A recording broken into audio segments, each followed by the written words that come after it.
అందరికీ నమస్కారం. Welcome to మధురిమలు. ఇంకా ఎవరైనా మన ఛానల్ని సబ్స్క్రైబ్ చేసుకొని ఉండకపోతే ప్లీజ్ ఇప్పుడే సబ్స్క్రైబ్ చేసుకోండి. ఇక లేట్ చేయకుండా మన స్టోరీలోకి వెళ్ళిపోదామా? నా సాడిస్ట్ మొగుడు ఎపిసోడ్ 58. మైథిలి పడిపోవడం చూసిన వీర్ క్షణాల్లో తన నడుము చుట్టూ చేతులు వేసి గట్టిగా పట్టుకున్నాడు తను పడిపోకుండా. కానీ అప్పటికే తను ఆల్మోస్ట్ పడిపోయి ఉండటం వల్ల బ్యాలెన్స్ తప్పి మైథిలి కింద పడితే తన మీద పడ్డాడు వీర్. ఈ గ్యాప్లో ఇద్దరి పెదాలు ముడిపడ్డాయి. వీర్ని దూరం తోసి పైకి లేచి నిలబడింది మైథిలి. అసలేమనుకుంటున్నావు నువ్వు? ఛాన్స్ కోసం చూస్తున్నావా? అడిగింది మైథిలి కోపంగా. హలో, ఏం మాట్లాడుతున్నావు? నీకేనా అర్థమవుతుందా? జరిగిన దాంట్లో నా తప్పేముంది? అడిగాడు వీర్ సీరియస్గా.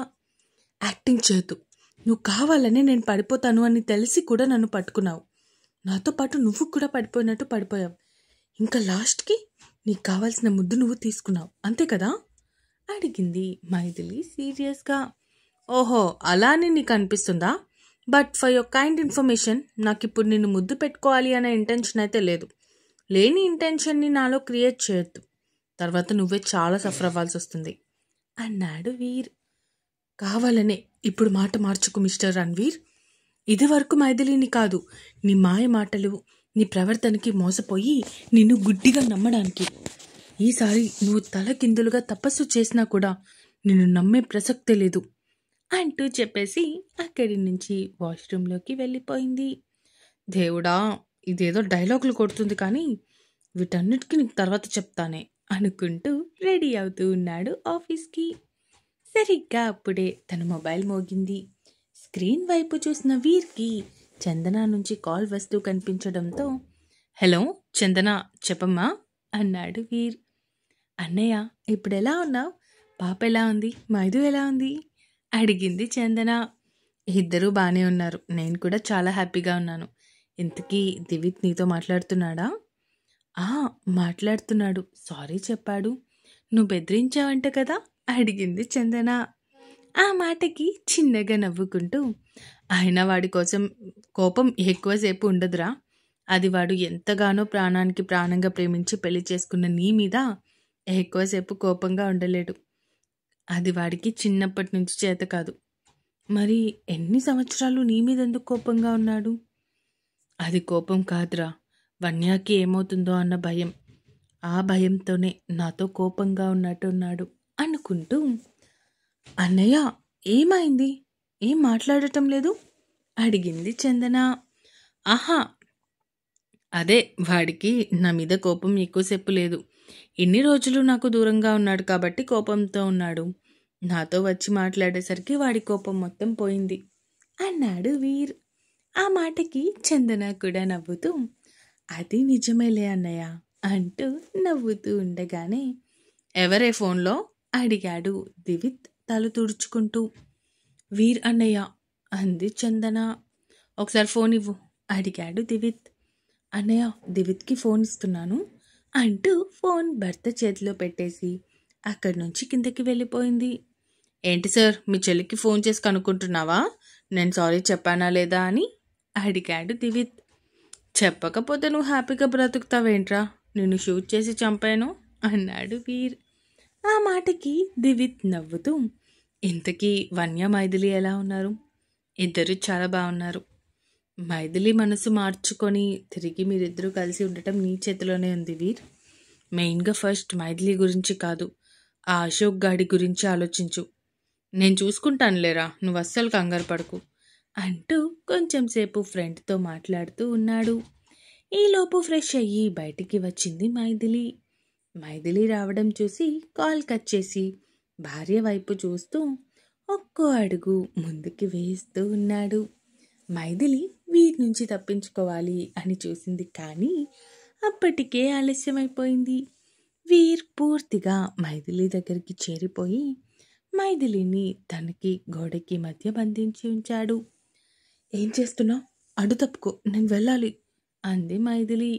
ఏంటి, ఎక్కడికి వెళ్తావు? ఏం అవసరం లేదు, కూర్చో అన్నాడు వీర్. నేను కూర్చోను. అయినా నువ్వు కూర్చోమని చెప్పడానికి నువ్వెవరు? మర్యాదగా ఇక్కడి నుంచి వెళ్ళిపో అంది మైథిలి బెదిరింపుగా. ఈ మధ్య అస్సలు నా మీద భయం పోయిందే నీకు పూర్తిగా. ఒక్కసారి మళ్ళీ ఆ భయాన్ని పరిచయం చేస్తే అప్పుడు తిక్క కుదురుతుంది అన్నాడు వీర్ ఇంటెన్స్ లుక్స్తో భార్య వైపు చూస్తూ. మైథిలి భయంగా బెరుకు కళ్ళతో భర్త వైపు చూస్తూ ఉంది. ఇంత అందంగా ఉంటే కష్టమే బాబు నాకు అంటూ మైథిలి మొహాన్ని తన చేతుల్లోకి తీసుకొని తన నుదుటి మీద ముద్దు పెట్టాడు. తనకి తెలియకుండానే తన కళ్ళని మూసేసింది మైథిలి. ఆ తర్వాత తన కళ్ళ మీద ముద్దు పెట్టాడు. ఇంతలో రూమ్ బయట నుంచి డాడీ, మమ్మీ అంటూ పిలుస్తూ ఉన్న వన్య పిలుపుకి మైథిలి తేరుకొని వీర్ని దూరం తోసి బయటకి పరుగు తీసింది. ఒరే వీర్, ఇక నీ పని గోవింద, చచ్చావు పో నీ పెళ్ళాం చేతిలో అనుకుంటూ తను కూడా కొంచెం భయంగానే బయటికొచ్చాడు. మమ్మీ, ఐ నో స్కూల్ గోవా అడిగింది పాప. మమ్మీ నిన్ను మంచి స్కూల్లో జాయిన్ చేస్తుంది, కాకపోతే మండే నుంచి వెళ్దువు కానీ ఈ 2-3 డేస్లో అడ్మిషన్ తీసుకొని బుక్స్ అండ్ స్కూల్ యూనిఫామ్ అవి కొనుక్కుందాం, ఓకేనా బంగారం అంది మైథిలి. హే బల్లే బల్లే అనుకుంటూ ఎగురుకుంటూ వెనకే ఉన్న తండ్రి చేయి పట్టుకొని, అయితే ఆల్ ముగ్గురు గోవా ఈరోజు అంది పాప. వన్య, మనం వెళ్దాం, అతనికి చాలా ఇంపార్టెంట్ పనులు ఉంటాయి, మనం డిస్టర్బ్ చేయకూడదు, మనం వెళ్ళొద్దాం అంది మైథిలి.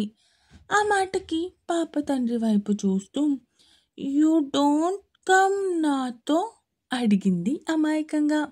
మీ మమ్మీ అన్నీ అలాగే మాట్లాడుతుంది, డాడీ కూడా ఈరోజు చాలా ఫ్రీగా ఉన్నాడు, సో మనం ముగ్గురం ఈరోజు ఫస్ట్ స్కూల్కి వెళ్ళి అక్కడ అడ్మిషన్ తీసుకొని అక్కడి నుంచి యూనిఫామ్ స్టిచ్చింగ్కి ఇచ్చి బుక్స్ తీసుకొని అటునుంచి అట్టే ఒక కార్టూన్ మూవీ రిలీజ్ అయిందంట, సో లంచ్ చేసేసి మూవీ చూసుకొని అప్పుడు ఇంటికి వద్దాం, ఓకేనా అడిగాడు కూతురి వైపు చూస్తూ. హే సూపర్ అంటూ తండ్రి బుగ్గ మీద ముద్దు పెట్టి తల్లి దగ్గరికి వెళ్ళి, daddy plan super, you fast ready mummy, నేను కూడా రెడీ గో అంటూ చెప్పేసి తన రూమ్లోకి వెళ్ళిపోయింది. మైథిలి వీర్ వైపు చూస్తూ, ఎక్కువగా పాపకి అటాచ్ అవ్వకు, తర్వాత మళ్ళీ నువ్వే బాధపడాల్సి వస్తుంది అంది మైథిలి. అంటే ఏంటి, తనెవరో పరాయి అమ్మాయిలాగా ఉండాలి అంటావా? అసలు నీ ప్రాబ్లం ఏంటి? ఆస్తి కోసం నేను నిన్ను మోసం చేశాను అనుకుంటున్నావు కదా. సరే, నేను స్టార్టింగ్లో అలానే చేశాను. ఒకటి చెప్పనా, ప్రేమతోనే నీకు దగ్గరయ్యాను, కానీ నాకున్న ఈగోకి నిన్ను ప్రేమిస్తున్నాను అని నా మనసు చెప్తున్నా అర్థం చేసుకోలేకపోయాను. కానీ ఏ రోజైతే నువ్వు తల్లివి కాబోతున్నావు అని తెలిసిందో ఆ క్షణమే నీ మీద నేను పెంచుకుంది నిజమైన ప్రేమ అని అర్థమైంది. అప్పటి నుంచి నిన్ను కంటికి రెప్పలా కాపాడుకుంటూ వచ్చాను. ఇప్పుడు పాప మీద నీ మీద ఆస్తి కోసం నేను అటెన్షన్ కేర్ చూపిస్తున్నాను అనుకుంటున్నావు కదా, అలాగే అనుకో, నిజం తెలిసిన రోజు నువ్వే బాధపడతావు అంటూ అక్కడి నుంచి వెళ్ళిపోయాడు. బాధపడతారంట, ఎవరు బాధపడతారు అనుకుంటూ ఉండగానే అక్కడికి వచ్చాడు వీర్ పిఏ. మైథిలి మేడం బాగున్నారా పలకరించాడు అతను ఆప్యాయంగా. బాగున్నానండి, మీరెలా ఉన్నారు అడిగింది మైథిలి. నేను చాలా బాగున్నాను మేడం, ఇన్నాళ్ళ సార్ నిరీక్షణ ఈ రోజుకి ఫలించింది.